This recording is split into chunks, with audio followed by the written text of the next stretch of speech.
Nous sommes encore dans l'incertitude quant à la forme qu'il convient de donner à la prière. Nous voulons, pendant la prière accomplie, ce qui est juste et faire une prière politiquement correcte pour ne rien négliger. Nous nous creusons la tête pour trouver la bonne manière et méthode pour ne pas faire fausse route. Cependant, se creuser la tête ne sert à rien. Si nous commençons notre journée par une véritable gratitude ressentie et sincèrement, et que nous terminons cette journée avec la même reconnaissance, alors nous vivrons comme nous le devons et appliquerons les commandements donnés dans le livre de 1 Thessaloniciens chapitre 5 versets 16 à 18 qui disent: Soyez toujours joyeux, priez sans cesse, rendez grâce en toutes choses, car c'est à votre égard la volonté de Dieu en Jésus-Christ. Amen.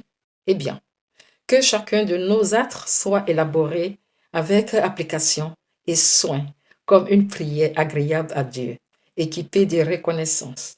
Que chacune des paroles que nous prononcions reflète l'amour. C'est là la prière à laquelle Dieu prend plaisir.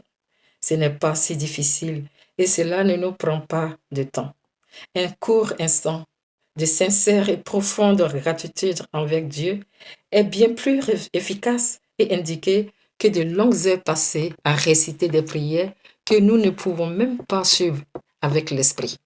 Un enfant qui aime réellement ses parents leur prouve cet amour dans sa façon d'être, par les actions et non par des paroles flatteuses. Sachant que Dieu et la prière ne s'étudient pas, mais ils se vivent. Ne cherchons pas à faire des longues prières efficaces, mais soyons surtout l'efficacité de la prière, celle qui sort du cœur.